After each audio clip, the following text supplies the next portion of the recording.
Hello friends. तो आज हम डिस्कस करने वाले हैं एलोवेरा के बायोलॉजिकल सोर्सेस, उसके जियोग्राफिकल सोर्सेस और केमिकल कॉन्स्टिट्यूएंट, माइक्रोस्कोपिकल कैरेक्टर्स और इसके यूजेस। तो चलिए आइए शुरू करते हैं। सबसे पहले बात करते हैं एलॉय के सिनोनिम्स। तो इसको मुसाबार, घृत कुमारी और कुमारी ऐसे अलग अलग नामों से जाना जाता है। इसके अलावा हर एक कंट्री में या फिर कह लीजिए हर एक स्टेट में इनको अलग अलग नामों से जाना जाता है। नेक्स्ट है बायोलॉजिकल सोर्स।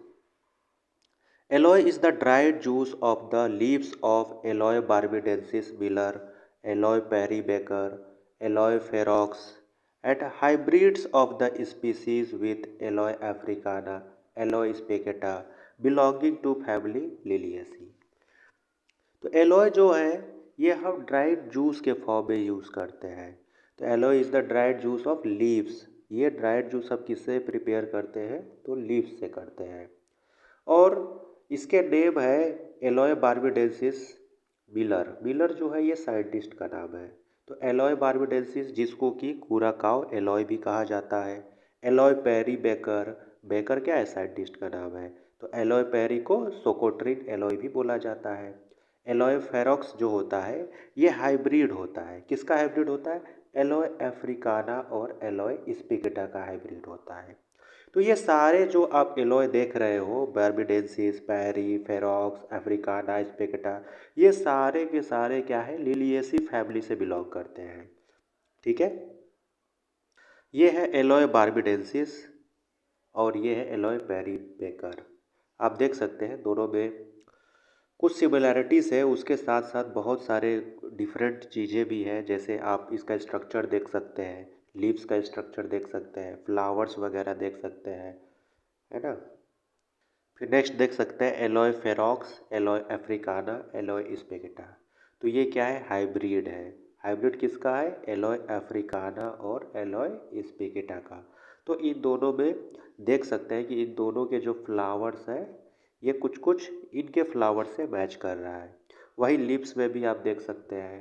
ठीक है, तो ये एलोय फेरोक्स क्या है? हाइब्रिड्स है। इसके अलावा भी बहुत सारे हाइब्रिड्स बनाए गए हैं एलोय अफ्रीकाना और एलोय स्पिगटा को यूज़ करके। नेक्स्ट है जियोग्राफिकल सोर्सेस।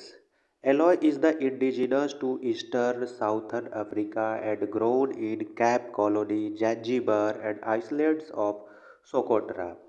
तो एलोय इज इंडिजिनस यानी कि इसकी शुरुआत जो हुई है वो ईस्टर्न और साउथर्न अफ्रीका से हुई है, लेकिन कैप कॉलोनी में ग्रो करता है, जैजिबर में ग्रो करता है और सोकोट्रा के आइसलैंड्स में भी ये ग्रो करता है। It is cultivated in Caribbean islands, Europe and many parts of the India including north west Himalayan region. तो इट इज़ कल्टिवेटेड, कल्टिवेटेड यानी कि उत्पादन। इसका उत्पादन कैरेबियन के आइसलैंड्स में किया जाता है, यूरोप में किया जाता है और भारत के अलग अलग हिस्सों में किया जाता है, जैसे कि नॉर्थ वेस्ट हिमालय रीजन है। इसके अलावा मध्य प्रदेश हो गया, राजस्थान हो गया, गुजरात हो गया, ऐसे इलाकों में इसकी खेती की जाती है। History. The word alloy has originated from Arabic word एलॉग meaning a shining bitter substance. तो जो ये वर्ड एलॉय हम पढ़ रहे हैं इतनी देर से, अरेबिक वर्ड से ओरिजिनेट हुआ। एलॉग इसका मतलब होता है शाइनिंग बीटर सब्सटेंस। शाइनिंग यानी कि क्या? चमकदार, बीटर यानी कड़वा, यानी कह सकते हैं कि चमकदार कड़वा substance. Approx 200 species are available. तो एलॉय की बात करें तो लगभग 200 स्पीसीज अवेलेबल है, जिनमें से कुछ ऐसे हैं कि जैसे एलोवेरा, ये क्या है? इंडिया में पाया जाता है। तो वेरा मीन्स होता है ट्रू। एलोए फेरोक्स, तो एलोए फेरोक्स में जो फेरोक्स है इसका मतलब होता है wild. Aloe spicata refers to flowers in spikes. इसमें क्या होता है कि जो एलोवेरा की लीव्स होती है उस पर क्या होता है? स्पाइक्स होते हैं, यानी कि कांटेदार संरचना होती है। उनमें क्या होता है? फ्लावर्स वगैरह होते हैं, तो उसी को हम एलोए स्पेकेटा बोलते हैं। Barbadensis and africana refers to habitat of the plant. ये बार्बाडेंसिस हो गया और एलोय अफ्रीकाना हैबिटेट वर्जन है।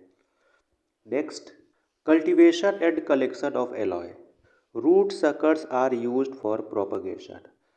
हम प्रोपगेट करने के लिए रूट सकर्स का यूज़ करते हैं, जैसा कि आप डायग्राम में देख सकते होंगे। हम छोटे छोटे एलॉय के पौधों का इस्तेमाल करते हैं उसकी खेती करने के लिए। The plants grow even in poor grade of soils and in dry climatic conditions. जो एलॉय का प्लांट होता है ये पुअर ग्रेड ऑफ सॉइल्स यानी कि बहुत ही निचले दर की जो ज़मीन होती है जिसमें कि अच्छे क्वांटिटी ऑफ मिनरल्स वगैरह नहीं पाए जाते, वहाँ भी ये अच्छे से ग्रो कर सकता है। इसके अलावा ड्राई क्लाइमेट में भी ये ग्रो कर सकता है, जैसे राजस्थान, गुजरात वगैरह का जो क्लाइमेट होता है वहाँ पर भी इसको ईजिली आप ग्रो करा सकते हैं। The root suckers are planted in the rows about 50 centimetre. तो जो हम रूट सकर्स यानी जो ये पौधे हम इस्तेमाल कर रहे हैं प्रोपगेशन के लिए, ये एक रो में करेंगे, ठीक है। और एक प्लांट से दूसरे प्लांट की जो दूरी होती है ये कितनी होनी चाहिए, 50 सेंटीमीटर की होनी चाहिए, ठीक है। फिर दूसरे से तीसरे प्लांट की दूरी भी 50 सेंटीमीटर होनी चाहिए।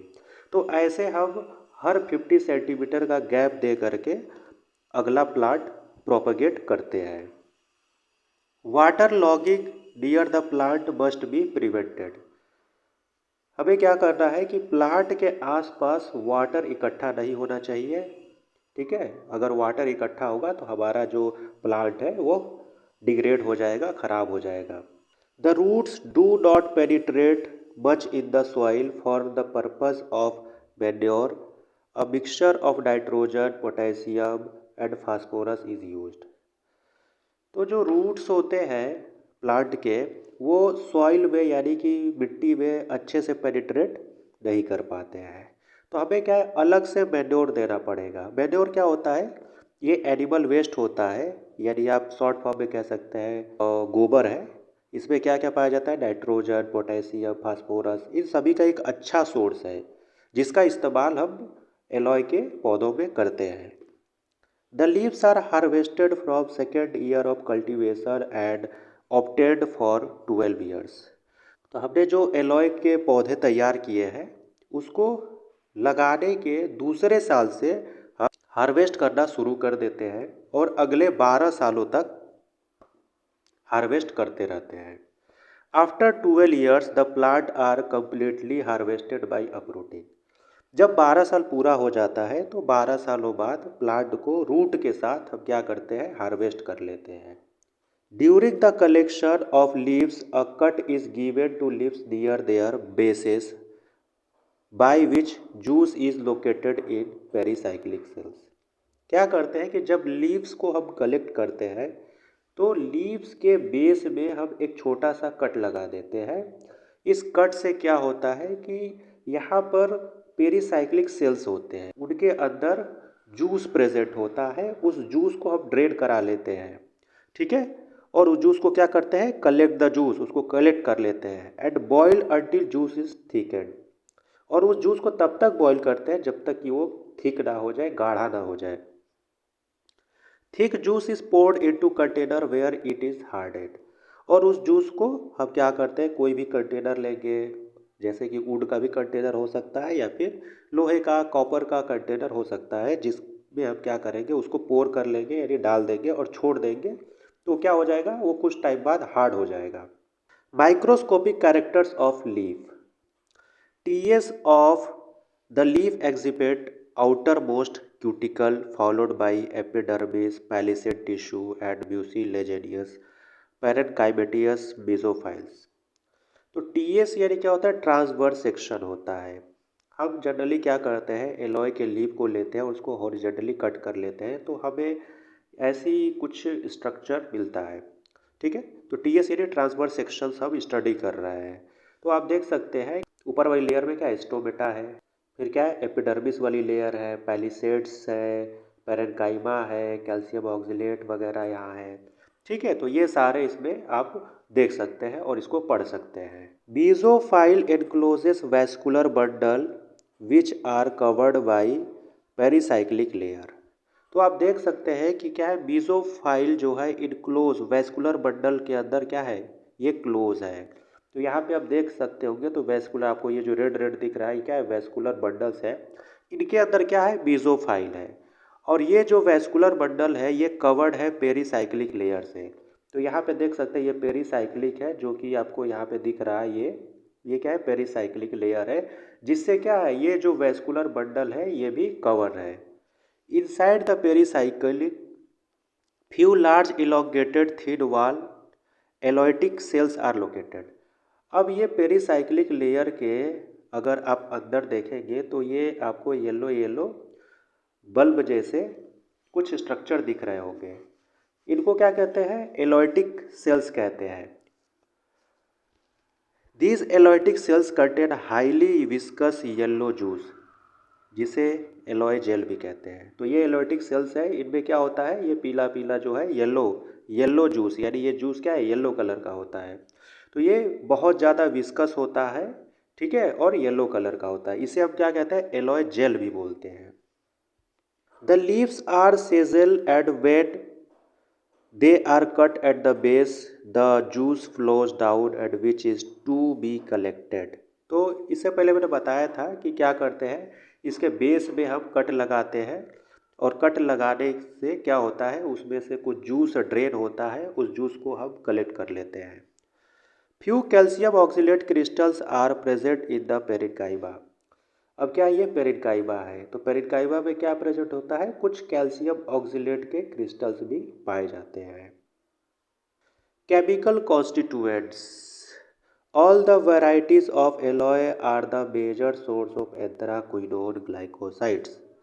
तो जितने भी एलॉय होते हैं उन सभी में क्या पाया जाता है, एंथ्राक्विनोन ग्लाइकोसाइड्स पाया जाता है।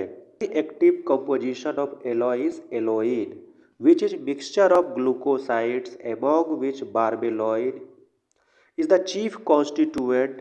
It is chemically alloy, amidine, anthrone, C10 glycosides and it is water soluble। तो जो हमारा प्रिंसिपल एक्टिव कंपाउंड यानी मेन एक्टिव कंपाउंड है वो है एलोइन। एलोइन क्या होता है, मिक्सचर होता है बहुत सारे कंपाउंड्स का, जिसमें कि ग्लाइकोसाइड्स होता है और बार्बेलॉइड होता है। तो बार्बेलॉइड जो हमारा चीफ केमिकल कॉन्स्टिट्यूएंट है, यानी कह सकते हैं कि मेन केमिकल कंपाउंड होता है। इसको केमिकली हम एलॉय, एमोडीन, एंथ्रोन, C10 ग्लूकोसाइड्स भी बोलते हैं। और ये क्या होता है, वाटर सोल्यूबल होता है, यानी कि पानी में डालेंगे ये एकदम मिक्स हो जाएगा।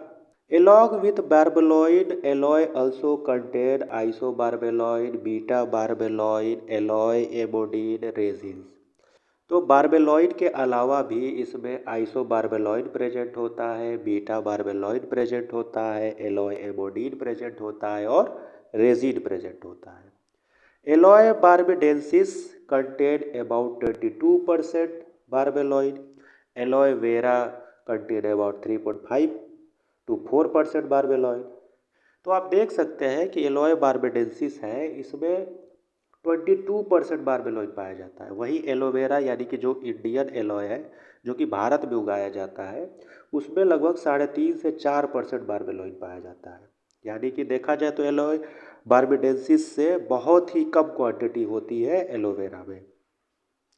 एलॉय ऑल्सो कंटेन एलोइसिन और aloectin, resins present which gives purgative action. तो एलोइसिन जो होता है परगेटिव एक्शन देता है।